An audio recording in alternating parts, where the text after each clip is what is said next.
Hi, I'm Gary. Gary's Wine and Marketplace here with Brian Maxwell to talk about Thanksgiving wines. Obviously, it's a great time of year. Why? You get to see family.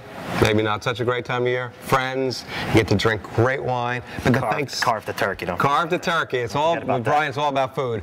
Thanksgiving foods, there's such a range of flavors and you know, sweetness, spiciness that you could get almost any, you could find wines from everywhere and every price point that works great for Thanksgiving.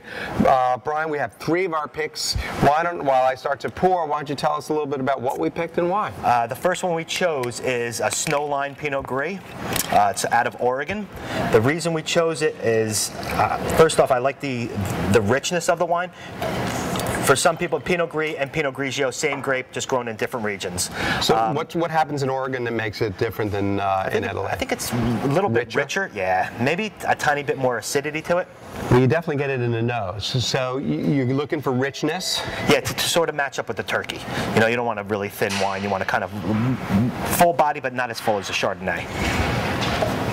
I think it's really clean tasting, so there's no oak to it, obviously. It should pair well with, and it'll go with the stuffing and a lot of the accompaniments. It's funny, the difference, I also think you can drink Chardonnay with Thanksgiving. You know, there's nothing wrong with it. You know, if you like that, it's a little oakier. But what I love about this is it's got crisp, a lot of acidity. A little sweetness almost in the middle, no doubt about which I think, you know, you're looking cranberry and stuff like that. I think that would be a great combination. It's perfect.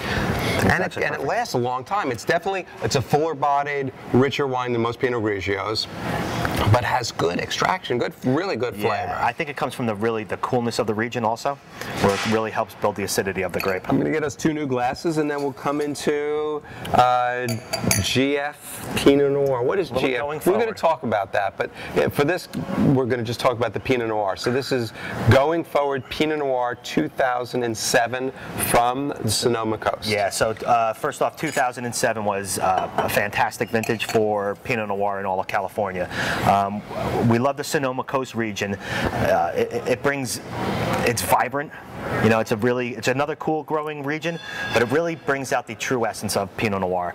We chose Pinot Noir also because it's a little lighter. So there's a couple of options. You know, you could go light, red fruited wine to go with the turkey, or you could go, as we'll show next, is a little bit more bolder, a little bit heavier, kind of spicier wine than this. So you do in the Pinot Noir, and this one in particular, get a richness and think cranberries. I was going to say I'll get a dark berry flavor. So thinking cranberries is a great way to think about it. You get a rich flavor in your mouth that's filling your mouth, but then there's no tannin. Also, there's more acidity than I remember from when we tasted last. I mean, it's got some real zingy flavor to it. I love it. I think it's a great bottle of wine. I love it. And I think, for me, I like Pinot Noirs a lot because it's not, you don't have to be that sophisticated, and it can handle all the foods without being too much. Definitely a wide variety of foods.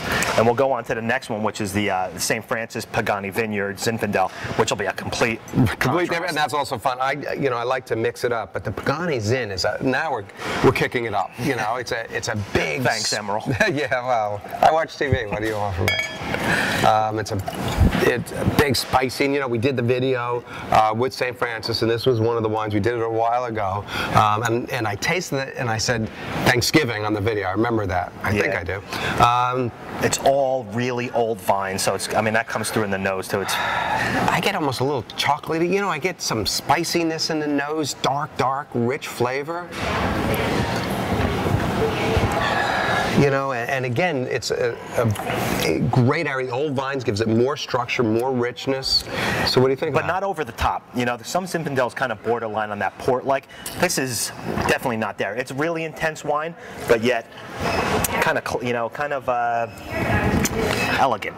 It's big. It is big. You know, you could say it's elegant, which it is. It's sort of like me dancing. Big and elegant. Okay. On that note, I'm Gary with Gary's Wine Marketplace here with Brian Maxwell saying Happy Thanksgiving. Cheers.